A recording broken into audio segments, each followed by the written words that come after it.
sensitive, and there's a lot of debate about it. We are going to touch upon this, and we have Professor V.T. John who will be joining us towards the end to give some final comments. Yeah. So this is a Bible study. That is what we usually do every Thursday, and you are welcome to join with us. Let us know if you'd like to come back again. But the particular topic, which is probably some of them may want to debate and discuss, we'll keep it for the later half after Professor John has given their final comment. Okay. So for now, you can just attend and give your feedback. This is a question answer kind of way of doing it, inductive Bible study that we call it. And so here it goes. Yeah. 1 Timothy chapter 2. Yeah, that's what we are looking at today. And yeah. Okay, so basically, this is the church in Ephesus where Paul has sent Paul has sent Timothy to oversee it. And this was a church that was being troubled by some false teachers.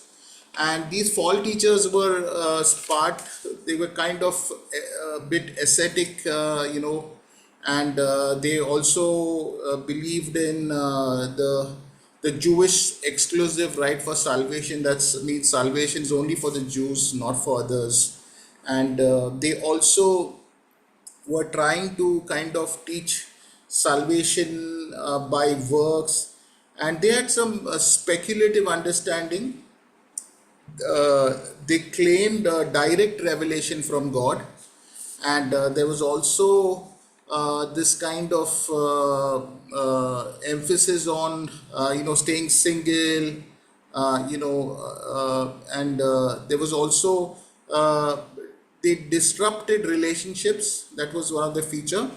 And but I think what really was troublesome, the main thing was they did not believe in salvation for other people that's outside the Jewish fold, only for the Jews, and they themselves claimed their authority because of some direct lineage, some from some genealogies that they had drawn, as we see in chapter 1. Okay, right. So we'll go verse by verse, and people who do attend normally are free to answer. Of course, others can also take part. But those of us who are interested in the later part of the women's leadership and all, you could wait to discuss or debate that once Reverend V.T. John appears, the professor of New Testament, who will probably come a bit late. Yeah. All right. So here we are now looking at verse 1. I would request some of you do, if you can read, it would be great. Yeah. So is Sister Ipshita, are you comfortable reading? Hello, Yes, sister. sir. Yeah. Okay. Great. Yeah. So I think where possible, I'll ask you to read. Mostly to be questions. So we'll start from verse 1. What are the different categories of prayer that Paul is talking about here in verse 1? Different forms of prayer that is described. Anyone? Yeah. There is petitions, intercession, and thanksgiving. yes, petitions, prayer, intercession, and thanksgiving. Yeah. So this is basically petitions is personal request, prayer, intercession is praying for others. Others. Yeah. Now, what we know here from the original word, that intercession basically goes to show that this is it was a word. The word is used as intimate asking, which means you draw close and ask for it.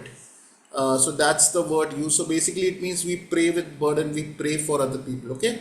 So now here Paul is saying pray for all people. Yeah. Okay. Now, but who are these all people? Can anybody explain who are these all people Paul is asking to be prayed for? He's asking the church to pray for. Who are these all people? They are the, it's written in the second verse. Kings and or Correct, correct. Kings and authority. Yeah, As yeah. well as unbelievers. Okay. Yeah, yeah. I will go step by step. Yeah, so it's kings and authority, those in authority. And why is he asking them specifically to pray for those who are rulers? Why is he asking to pray for them specifically? Because God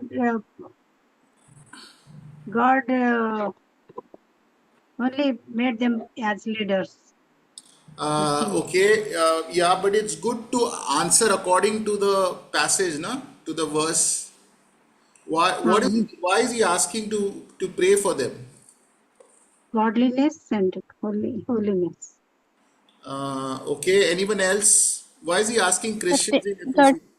they may Yeah, have peace and live peacefully. Yeah, peace in the land. yeah. So there can be peace, and so the Christians can live peacefully, quietly, in godliness and holiness. Yeah, right. Okay. Okay, let's move ahead. Yeah. So now we'll come to, now let me ask you why we have seen what should be the subject of prayer. He's saying, okay, pray for kings and all the people who are in authority. But what do you pray for? What are you supposed to pray for them?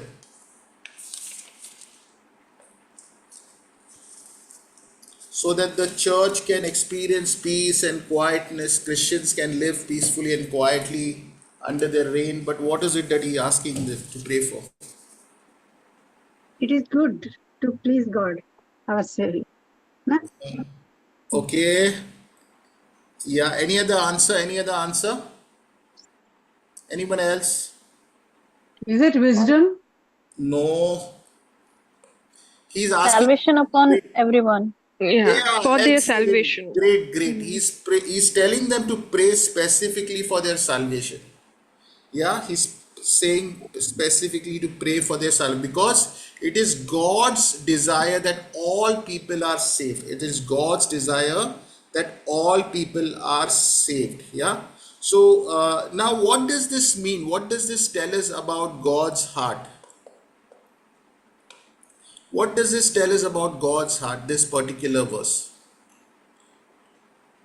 3 and 4. Yeah. God wants everyone to be saved. What does this mean then for those of us who feel that, you know, God only likes some people, God isn't like everyone? What does it tell us? Wants Yeah, can you be louder? Yeah, all any, people to there be is no saved. discrimination in God's sight. okay, yeah, yeah. God does not discriminate. Yeah, God does not discriminate, and God loves everyone. Yeah, all people. Yeah. So even at that time, the one of the most wicked emperor was there, Nero. So it means God even loves the most wicked people whom we might think they are not good, but God loves them. Yeah, God's desire is for everyone to be saved. Now let me quickly tell you that there is an argument between a school of thought called Arminians and the Calvinists. Calvinists believe that men have no free will, everything God only does. So basically, all those people are saved because God has already chosen them. But the Armenians believe that God always preserves man's free will. Man freely decides whether he wants to follow God. Okay, so this debate is there. But the best thing to understand, the more healthier way to understand this debate is that everyone is invited. God's heart is for everyone. This offer of salvation is for everyone, but few choose. Okay, so basically both coexist. God's predestination, that God has already chosen people who are to be saved, but then that also does not dilute man's will because man has to also choose God. Yeah, so decide. So man's free will is not gone. So you see the one of the best example we see in the Garden of Gethsemane, that Jesus, it was God's plan of salvation, but Jesus yet chose for God's will to be done. Yeah, so we see that, so God always God's heart is to save everyone. God is not putting anyone in hell, but it is people who do not respond to God. Yeah, so that's what it is. That's the way we can understand it. All right, now let's move forward. We go to the next part. Now, who is our mediator? Who is our mediator? Who is our mediator? Jesus Christ. Yes, Jesus Christ. So, what does this mean? If Jesus is the one and only mediator, what does this mean then? What does this imply? If Jesus is the only mediator between us and God, it means what? Means we have to go through Jesus Christ. Yes, we have to go through Jesus Christ. Anything else? There is no other mediator. The one who There is, intercedes correct. the Yeah. prayer and makes the bridge between man and God. Yeah, there is no other mediator, no Interceder. saint, no other divine figure, and no other, even no other priest. There are some people who say, okay, unless and until my priest prays for me, my prayer is not going to be answered. But that is incorrect. Jesus is our mediator. We have to pray to God in Jesus' name. Yeah, right. So that we understand now. Uh, Now, if we look at the word ransom, what does it mean that Jesus gave himself as a ransom for all people? What does that word ransom mean? Anyone? Value. Value, total value. Okay. Okay. Anyone else? Died on our place, taken our shame, and something which is instead of. A payment. Yeah. Payment in order to what? When do you hear the word ransom? Payment to rescue some prisoner Yes. or somebody. Yeah. Payment to rescue or get someone released. Yeah. That's what it means. So From the penalty. yes, yes. So Jesus has paid the ransom, and this basically covers the meaning of redemption also and substitution also. That Jesus took our place. Okay, so this is the word ransom that how Paul has described the work of Christ. All right, let's move ahead. Uh, let's look at the next verse. Okay, okay. Now, why is Paul? What? How does Paul describe himself in verse 7? What is his calling? What is his calling here? What is Paul? What is God called Paul for?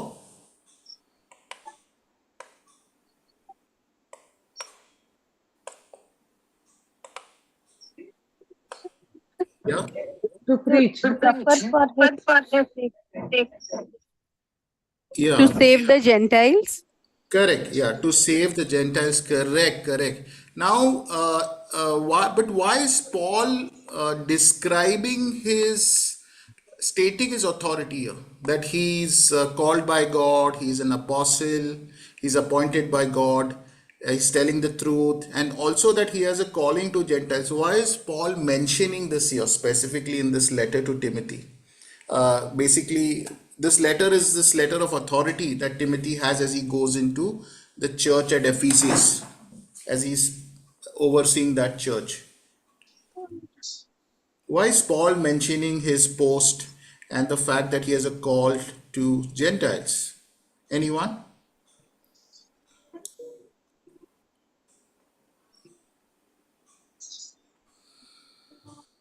Okay. Who was there somebody trying to challenge Paul's authority there in that church? Yes, anyone? Were there people trying to challenge Paul's authority there? There were false teachers. Remember, I told you in the beginning only, there were false teachers there who were trying to mislead the people there. So, Paul is stating his authority that he's an apostle sent by God, appointed by God. Yeah. And he also mentions specifically that he's been called as a true and faithful teacher to the Gentiles. Yeah, basically, why is he saying Gentiles? Because these people had believed and they were kind of manipulating or say brainwashing the people to think that only Jews are called for salvation, only Jews are chosen. So Paul is saying that no, the church should not forget its call for salvation for everyone. So even kings and and all the authorities, but even all the people who don't know God. Yeah. So Gentiles also are part of God's plan. So please remember this context of salvation. Yeah, this is very important. The church was moving away from this plan of God's plan of salvation for everyone and trying to become very exclusive. Yeah, for the Jews only. All right, now let's go. Okay, now what kind of prayer is he telling? How is he asking men? What instructions is he giving here for men and women here in from verse 8 to 10? Okay, now we are coming to the more interesting and meaty part slowly.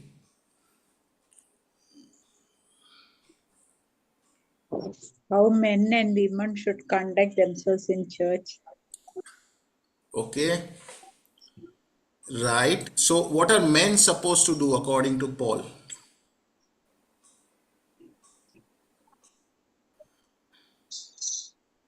What up is the your instruction? hands Is yes, without anger and dispute. anger. Okay, he's asking them to not be angry and not get into arguments, fights. What is he telling the women? Obey. Huh? To dress properly. Yeah, he's telling them to dress decently, properly, uh, not adorning themselves, with elaborate hairstyle or gold or pearls or expensive clothes. Yeah, yeah, and that's how. So he's talking about propriety in worship. Okay, now let's uh, let's just examine this part here now. So, what is the posture by which he's asking the men to pray? What posture is he is describing? Lifting up the hands. Lifting up holy hands. Now, this was a Jewish way of praying. Okay. So, if we are to take this literally, does it mean that if you do not lift up your hands, you are not praying? Somebody might argue that we have to take the verse literally. Yeah. So, we know that that's not true, right? Yeah. This is just a encouragement to pray, and this is just Jewish way of praying, right? A lot of us fold our hands, some just are quiet, some kneel down and pray. Okay, so please understand the whole point is try to understand the spirit of the text. The encouragement is to pray.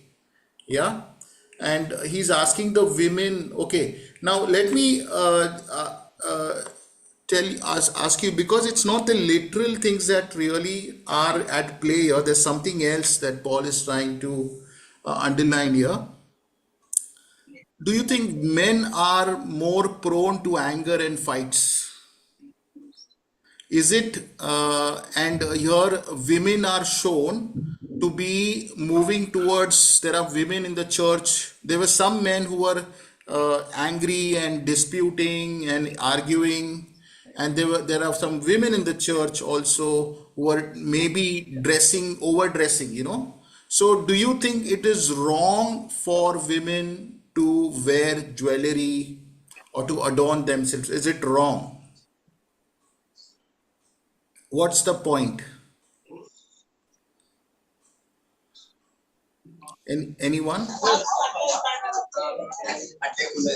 Yeah, please be clear. I cannot hear you. Anyone? Should women not adorn themselves? Should they not have good hairstyles? What is Paul trying to say here? I think, we can wear ornaments and beautify ourselves, except that it should not draw other people's attentions towards you. Like the Correct. distraction should not be created. Right, right. Yeah. So this is basically Paul here is not really the point is that there should be propriety. The context is worship. Okay. And he's saying you're coming to a place, so you're not coming to a fashion show. Yeah. You're not coming to some kind of a party to display yourself. So there were some women in the church who were asking to, I think there's someone's here, mic, I'm unmuting it. Yes, so there were some women in the church who were coming to church like a fashion show. They were overdressing. They were either dressing ostentatiously or seductively, and that was wrong. They wanted to get attention, and he's actually talking about. There were some people who were engaging in arguments and anger. So that's what is happening. So he's telling them, don't do this. Okay, so this is what it is. So he's trying to control the behavior. Also, this is a more gender specific problem that Paul is addressing, that men tend to fight and dispute, but there are women who are getting carried away with all the overdressing and all that, right? Okay. But the greater point is what? Why are they supposed to look decent? Why should they be proper? Come on. Why should they not fight? Why does Paul want men to be sober, to control their anger? And why does he want women to dress in modestly? What's the whole point of these instructions?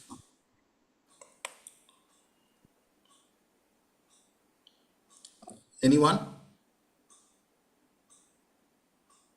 So there won't be any distraction and they'll be Okay, concentrated correct. on worshiping God. Okay, they will not be distracting. Okay, we can say that. Yes, that's definitely true. But there's a greater context here. Why is Paul wants the church to be proper?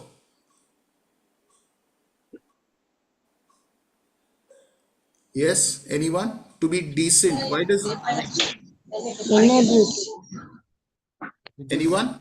it is Inner because beauty. the worship is to God. God should be the center of attention. When we Okay, are arguing, yes. we try to bring the center of attention towards us, or when we are dressing up we try to be the center of attraction, whereas Okay. it is God who has to be at the center. Right, right, right. I explained, I mean, all your answers are good, very true. It's definitely true, but there is something else besides that. I already told you just now, some time back, that the greater context is what? What has Paul been consistently talking about so far? Inner beauty, Pastor. Huh? Inner beauty. Inner beauty, no. Um, From the it could be beginning. that, yeah, it could be that the Gentiles should learn from us Yes, behavior. exactly, exactly. Paul is talking about salvation. Paul has been saying that unless and until you don't behave, how will others be attracted to Christ? How will we even go and share the gospel? So the sharing of gospel the church has to first be a place that is a place Gentiles will long to come to. So the propriety in worship, the unity, the mutual submission, cooperation, love, and humility is very, very important. It has a bearing on evangelism, a significant influence on how effective evangelism will be if these things are in place. So that's why the textual context is so important. We cannot just pick up text and look. But I think what you said is very, very true. It's very important. But the greater context here is salvation. The message of salvation going forward. Okay. Now we come to the more meaty part, and I'm not sure if Professor John has come. Okay. All right, let's keep going. He's there. Yeah, he's here. I'll go ahead, sir, and I'll just finish my explanation soon, so you can take over. All right. So a woman should learn in quietness and full submission. I do not permit a woman to teach, to assume authority over a man. She must be quiet, for Adam was formed first, then Eve. Okay, and I'll just reduce this text so we can see this whole in chunk, yeah, whole chunk of it. Now, this is really one of the very tough text, and it has caused a lot of havoc in the church. Yeah. Okay, yeah, I think we can see it now. I think we could see it even earlier slightly. Okay, 11 to 15, right? Yeah. So women should learn in quietness and full submission. I do not permit a woman to teach or to assume authority over a man. She must be quiet. For Adam was formed first in Eve. Okay. And it is a woman who was deceived. Yeah. So that's why women should be. So he's going to Genesis and he's bringing that thing from why women are to blame. Okay, now let us go this step, and then he talks about childbearing. Women will be saved through childbearing. Okay, if they continue in faith, love, and holiness. Okay, and then last few minutes, 15-20 minutes, I'll be giving it to Professor John. Then and we can have a Q&A later. Yeah. All right. So the question here is, okay, are there women in the Bible who have, in the New Testament, let's go to New Testament. Are there women in the New Testament who have taught? Can you think of women in the New Testament who have taught men?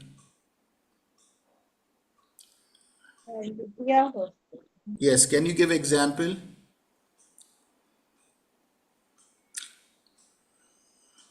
Okay, are women to be completely, are there texts that show that women have to be completely quiet? That means, are women allowed to pray or prophesy?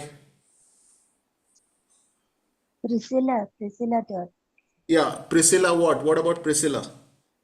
She taught. Paul. She was teaching Paul. No? Actually, Aquila and Priscilla, they taught Apollos. Yeah, when he was, they found some holes. So we know that Timothy himself was taught by, grandmother and mother. Yeah. So that's there. But here it's not about that. It's more to do with the church. There was something in the church, and we also see in 1 Corinthians 11:5 where Paul says, "Women shall not pray or prophesy with their heads uncovered." So there he is giving permission to pray and prophesy. You see, but with their heads covered. And also we see in Acts 2:17-18, it is said that your sons and daughters will prophesy. In the last days I will pour my spirit. So it's clear. And Philip also had 4 daughters in Acts 21:9 who prophesied. Okay, so women could pray, could prophesy, right? So that's what it is. Yeah. So there is no problem in Romans 16 also in women's leadership. In Romans 16 verse 7, let me see if I've got that verse for you here somewhere. Okay. Yeah, here it is. Romans 16:7, you see, Andronicus and Junia. Who's Junia here? She is an apostle. They are outstanding apostles, both husband and wife. So they were clearly leaders in the early church. Okay. And 2 John. Oh, let me just give 1 Corinthians 11. Yeah, here we saw that women can pray and prophesy provided their heads are covered. So women can speak in the church. Okay, and if you look at 2 John, John has written this letter to a woman who was the head of the, I think there is a one second. Yeah. One moment, please. Okay. Uh,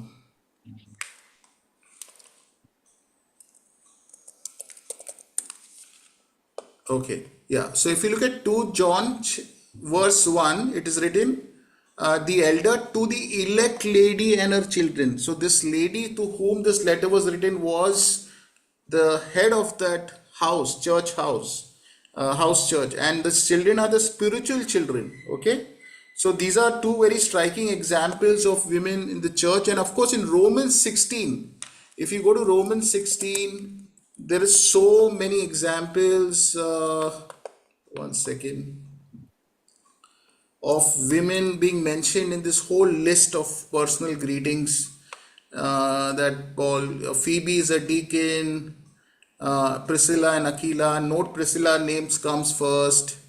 Okay, I'm not even sure about Epinetus, whether that's, but Mary is there. Yeah, again, Junia. Yeah, so many I can't make out which. Oh, see, Trifida and Trifosa are also mentioned as women here. Yeah. So Persis is here, another woman. So there were so many women who were active and leaders. Yeah, right. So it is not uncommon for women to be leaders and, in fact, even speaking up. So why is Paul so hard about the church here? Why is he giving such commandments here in this particular church for women to be quiet? What was happening here? What was the case over here? Okay, so let me give you some background here and quickly, and I'll just hand over to Professor John. Okay, so basically, this is what the braiding of the hair looked like the first in that first century in Ephesus. Roman women would put their hair like this, and this was actually, and we must also understand that Ephesus, basically what was happening in Ephesus was one of the seventh wonder of the world. I think one of the ancient world, there were seven wonders, and one of the wonders of that was the temple of Artemis, goddess Artemis, that existed, and people from around the world came, okay, to this particular temple. Now, who was this goddess Artemis? This Greek god was basically she was called Diana by the Romans, and she was basically a goddess of fertility. Okay, and she and the priestess and all the people who conducted the worship were all women there. It was the when the tourists came from all over the world, or devotees came, it was the women who used to pray and chant and even promote and tell stories about Artemis, basically promote her deity. The women, the younger women were encouraged by all the Roman house. So the culture was so that all the younger women were sent to the temple to serve. And part of that serving was for them to pray loudly, chant, and also tell others about the Artemis. And the thing that they used to tell others is that it is through Artemis that life was formed. It is through Artemis, is the goddess of fertility. It is through her that life came. Creation happened, life came, and it is through Artemis. No, it is through man that sin came. Okay, so Artemis was good, but so woman was good and man was bad. Okay, and one of the thing also why these story was that Artemis was a twin goddess. She had a twin brother. His name was Apollo, and as soon as she was born, she had helped her mother conceive her brother Apollo. So the young women in those days believed that, who feared childbirth because women could die in childbirth, that they believed that Artemis was the one who can help them deliver the baby correctly. So this was basically this cult of Artemis that existed in that culture, which believed that it is through women, life creation was formed, and sin entered through men, and this was basically and to save themselves they were worshipping Artemis. So this is something we learned, and we also know that from other sources that this is basically there were a group of women, rich women, who used to adorn themselves and all of that, who were disturbing the church, and they were trying to usurp the authority. This word for assume is actually usurp, which is forcefully take authority from men and try to dominate the church, and they were speaking on behalf of the false teachers. They were under the influence of the fault. A few wealthy women were doing this, and now Timothy has come new in the picture. Timothy is a young man now. To break their authority, to kind of show that it's not women, it is men, because these women were used to dominating men. He's saying it is not Adam who sinned, because we know that when Eve sinned, Adam was right there. Eve was deceived, fooled, but Adam did everything knowing full well, he knew there was nobody to deceive him. Eve was the one who's deceived, but Adam was right there, and Eve told him, and he ate it quietly. So, but here the focus purposely Paul brings on Eve is to counter this cult of Artemis that was there, because they came from this cultural background, so they naturally wanted to dominate the church. And then it was women will be saved through childbirth. Basically, it goes to show that it is God who will save you, because there were women who were scared of giving birth. Of course, there were some of these false teachers were ascetic, and they were also saying it's better not to marry. But Paul did not want them to go under their influence, so he wanted them to get pay attention to their household responsibilities. So he's telling them that you will be saved through childbirth. This also, of course, goes to show that Eve was under curse, but Eve also had to continue. She gave birth to a child and a seed. It is through a seed that salvation was found, which is Jesus Christ. So he's telling them to be dutiful, continued faith, love, and holiness, and propriety, and God will save you. So you don't have to depend on Artemis. God will save you through childbirth. So these are some of my findings, and yeah. So now we can turn to Professor John. Professor John, hello. So are you there?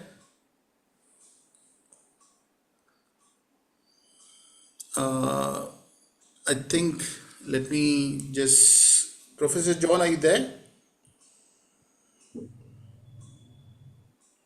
Okay, he's a senior faculty who's retired, but he's giving his time. So just let me see. So are you there?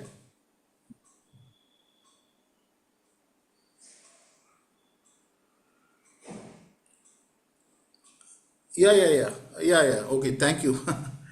Uh, Yes, yes. yeah, I Yeah, was go here ahead for and a share, little share while your and I thoughts. was listening to you. Yes. Yeah. Mm, okay. All right.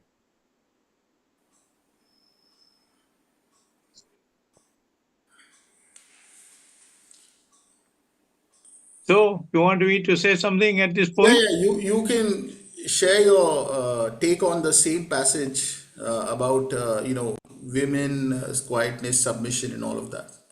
Okay. Okay. Good evening, friends. I am happy to join, though was a little late, to listen to the Bible study that is being going on for a while now, and to be part of it.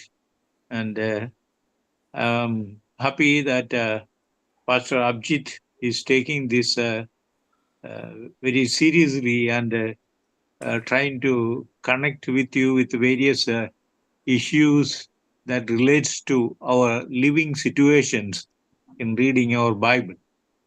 So one such thing today that he has picked up is the role of a woman in church and its ministry. I mean, you see whether women should keep quiet or can they participate.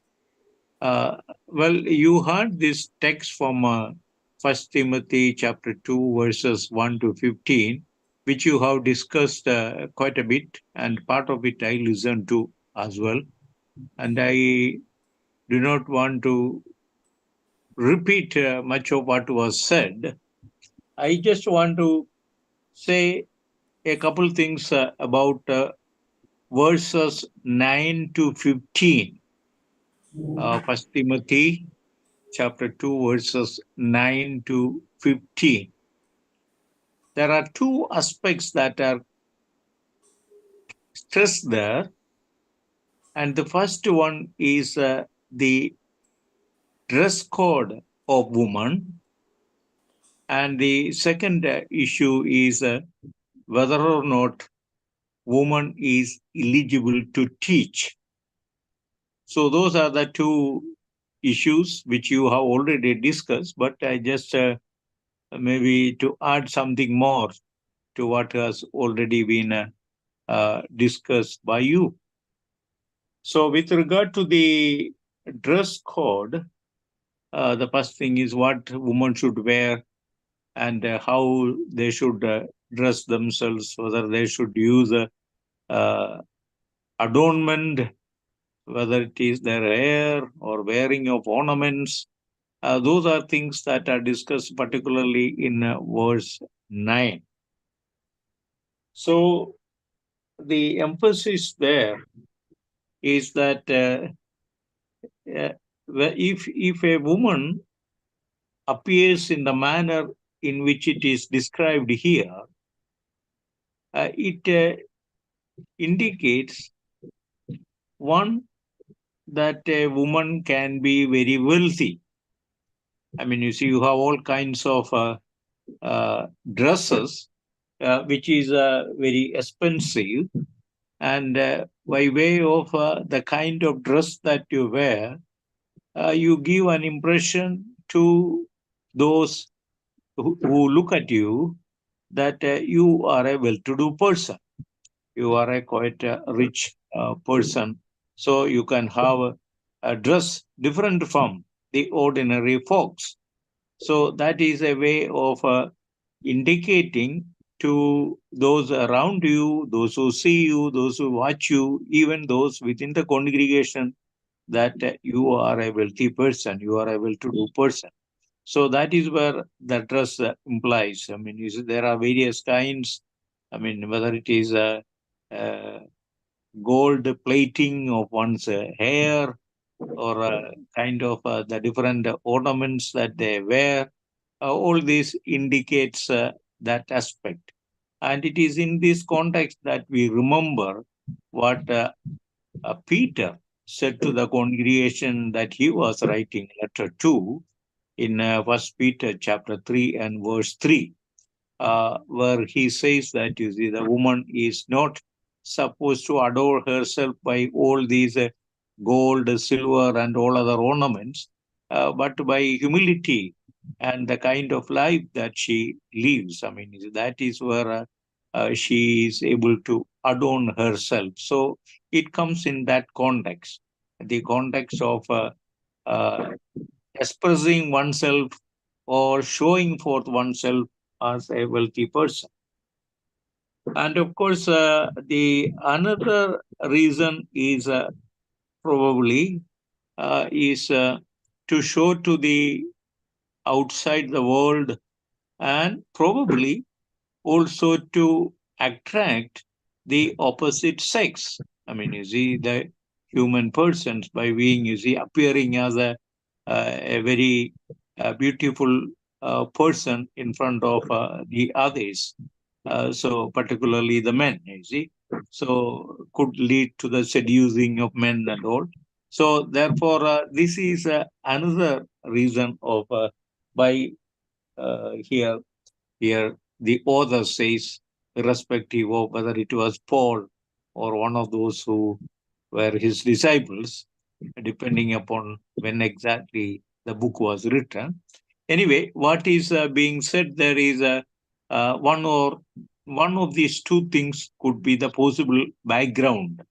I mean, you see, the woman portraying themselves as wealthy, or the woman not so much committed to her husband whom she married, but she want to portray herself as attractive to other people, other men, and maybe to draw their attention to them. So it is in this context Paul is saying how a woman should dress themselves. I mean, with modesty, and not to portray themselves as so rich and wealthy, as ordinary committed. I mean, dress that can be that can be sober, but that portrays the devotion and commitment to God. But one thing that is important to note this in this context is that we cannot prescribe a dress code for particularly to women, saying that you should only wear this when you come to church. I mean, you see, dress code depends upon the context in terms of the culture where you are in. I mean, you see, all may not wear the same kind of dress, and you are free to wear the decent dress.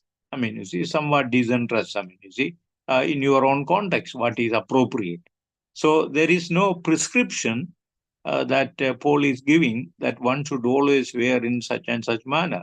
Some churches have people wear only whites. I mean, at least in earlier times, you see, mostly people used to wear whites to portray that they are, and of course, in those contexts, Pauline context, purple was not very much preferable.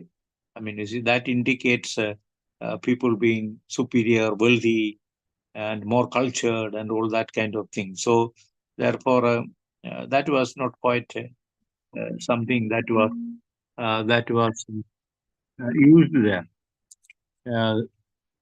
So, this is. Are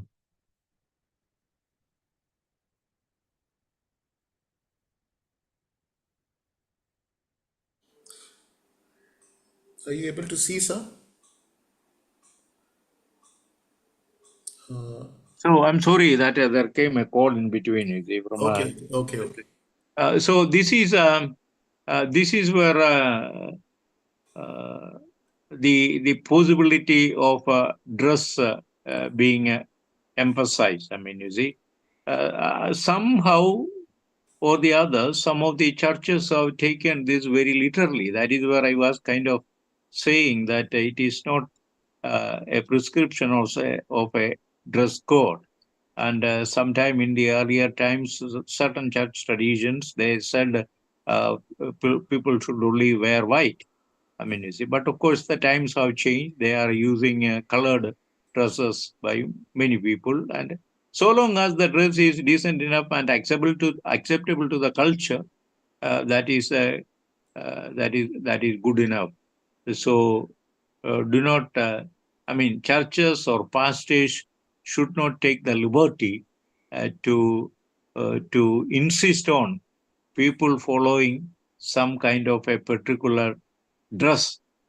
They should do that. I mean, you see, that freedom of people should not be taken away, and that is important for us to understand.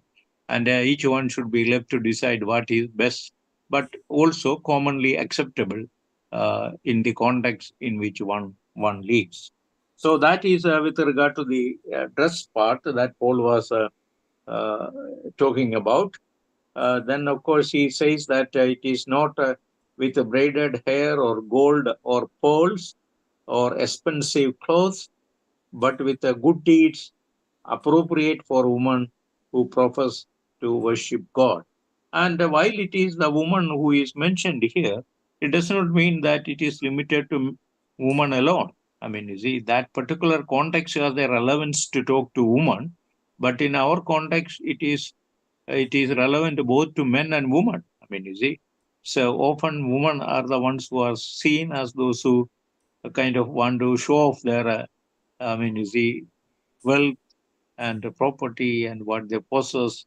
But it is also true for men. I mean, you see, somebody was saying that if you keep in the modern context, if you come driving a BMW to the church, I mean, you see, whether a man, you see, it is an indication of your wealth and riches. I mean, you see, so that also is touched by what Paul or the author says here. I mean, you have to be decent, not want to project or portray someone as oneself as so great compared to the others with whom you worship. Okay. And then the second aspect it is said is about a woman should live in quietness and in submission and should not exercise her authority over men. And the silent part is again coming in verse 12. I mean, you see, first verse 11, it says, a woman should learn in quietness and full submission. And verse 12 says, again, should not have authority over man, she must be silent. So, in this context itself, two times the word silence or being silent to learn is used.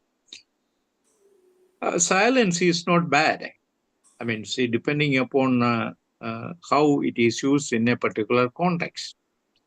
You see, silence in the Indian setting particularly, I mean, you see, meditation, quietness, silence, that is quite emphasized in spirituality. I mean, you see, and it is not by so much of talk. I mean, you see, many of our Christian contexts is, you see, the longer a preacher preaches, I mean, you see, he's a good preacher, and therefore, more often we speak much. But being silent is important to be a learner. To learn silence is important. I mean, you see, you listen to others, you reflect on others. That is where the learning take place. So when the women are told, and they should be quiet, it is in terms of their learning. I mean, you see, it's a learning. And one of the problems was, as Paul refers to the creation order of Genesis. See, the problem there, you say that it was Eve who fell and she committed the sin, and the man followed through. All that is being said there is, see, God spoke to Adam. And it is probably through Adam that Eve came to learn, because Eve was created out of Adam, see, made out of Adam. So what was told to Adam, Adam probably was the one who communicated it to Eve. And she, when the serpent asked, she adds to, either she adds or it was added by Adam to what God has said in the beginning. God said, "You shall not eat of the fruit of the garden, a fruit of the tree in the midst of the garden." And when Eve was asked by serpent, Eve said, not only about to eat, but also not to touch. I mean, you see, that was not part of what God had said. So it probably came through Adam. So it is important that the woman should learn. I mean, you see, be taught. She was not educated adequately by Adam, so she committed the sin. Is the creation story talks about. So therefore, the silence is not just simply don't speak anything at all, or go in the church and shut your mouth and keep quiet there.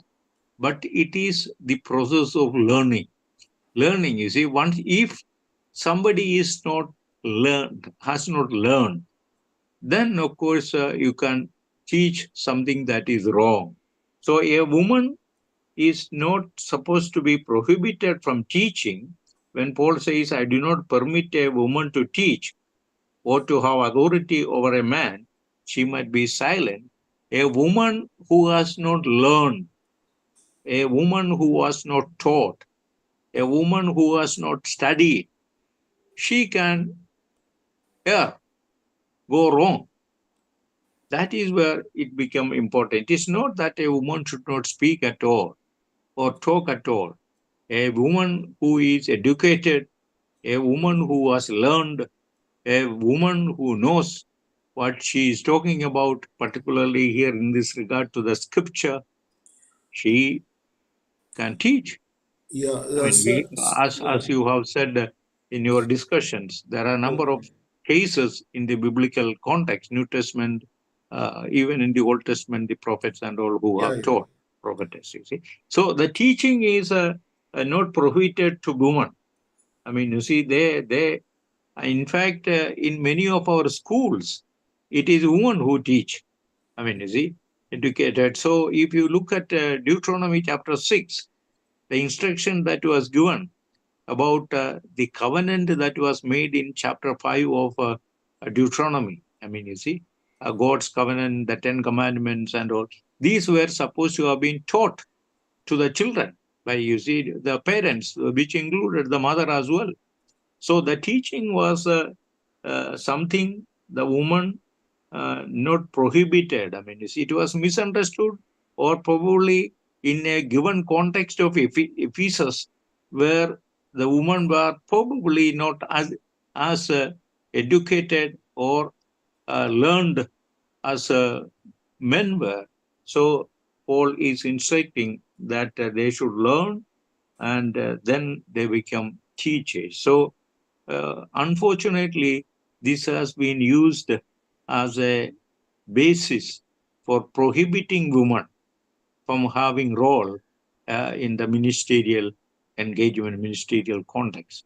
And I used to tell my students when I was teaching in the seminary that you see, because many of the women that have been ordained in more recent times in Christian ministry found to be better pastors than men, you see. And the reason why men probably are not too keen to have them take up roles of leadership as pastors or leaders is because they are afraid that once the woman comes, they will gain more acceptance and respectability, and the men may lose out on the count. So that is why women are kept away. So it is not that women should not be allowed to teach. Women can equally share with men. And of course, it's not only women who probably are not adequately educated enough. There may be men as well today. I mean, you see, some women are much better than men, and there are men who are not as good as women. So there is no reason why women should be kept away. Women should be teaching. That is the context that Paul talks about was a particular setting in which a woman probably was not adequately learned and educated as men were. And of course, education in those days was not as it was today's context. So it is in some of the churches, women are given opportunity only to teach Sunday school class or teach women, because otherwise they will have control over authority over men. I mean, you see, so that is again not the case here. I mean, you see, women can as well teach as men. Some, as I said earlier, are better teachers than men themselves. So therefore, there is no way they should be kept away. And then just toward the end, it says, for Adam was formed first, then Eve, and Adam was not the one deceived. It was a woman who was deceived and became a sinner. But woman will be saved through child bearing. Well, this again depends upon which creation order that you look at. If we have two creation order in Genesis. Genesis chapter 1 has a creation order where it says God has created human beings as male and female, and he created them in his own image. So both together represent the human persons and human being. And there it doesn't talk about the first and the last. They see Adam first, Eve second. I mean, you see, it just simply says man and woman as equals. But in the second creation account, which is in chapter 2, there, of course, there is a distinction made as man as the one who was created first, and the woman followed. Then she committed sin and disobeyed God, and thereby sin entered the world. So here, I mean, it is much long to discuss and decide. I mean, when we look at the Jewish context in which how the interpretation has been carried out, because we do not have as much time to go into much of these details, but it would be very interesting to look at how this has been interpreted by Jews, and then how it came to the early Christian traditions, and just if you wanted to keep women away and show them as the sinners, then you read uh, Genesis chapter 2 creation account. And if you want to emphasize upon the equality of men and women, and God created them as equals, then you emphasize on the creation narrative of chapter 1. So that is where the differentiation is made. Of course, the childbearing and all that is being said there is it is the safety in childbearing. I mean, you see, it is again the context there. Genesis it says that the pain that accompanies the birth of a child and all is part of the result of a sin, is how it is described. You see, in chapter 3, as you read in Genesis.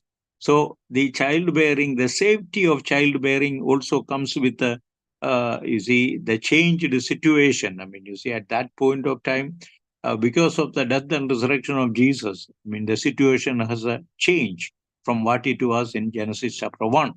So that brings about a change even to childbearing. Is a child safety of childbearing is what is being talked about. Of course, some people refer to it as Mary and the birth of Jesus without any pain that was experienced by Mary in giving birth to Jesus and all those. There are many other kind of explanations that are given, but the prominent is the childbearing and its safety that is being said, unlike it was at the Genesis context. So then, of course, it speaks also about the kind of devotion and commitment of a woman that is being stressed. So broadly, this is what is being talked about. I mean, you see the dress code as well as the leadership role of a woman, and the leadership roles that comes through very clearly is that women have a major role, and they should be encouraged. They should be helped to study and educate, and so that they can take up their appropriate responsibility of leadership in church and in society. If they can do so in society, their workplace, in running the governments, why can't they do it in the church? I mean, you see, so the opportunity should be provided to them as well, so that they can participate. That is God's intention of creating them as equals in God's own image. I mean, I think I will stop at this point. I just wanted to Sure. tell you Thank you. what this Yeah, text is talking about. correct. And I Yeah. know much may not be understood. You may have much questions, but Yeah, I'll yeah, stop yeah. Let's it. have some interaction here. So one of the things what Professor John was saying about women who are not educated, but women who are educated, because in that particular culture, women were not given formal education. It was a men's rule society. So it was also another factor why these women, rich women who were probably trying to dominate, were speaking in half knowledge or no knowledge at all, but in under the influence of the false teachers. Yeah. Okay. Now we'll open for the next section.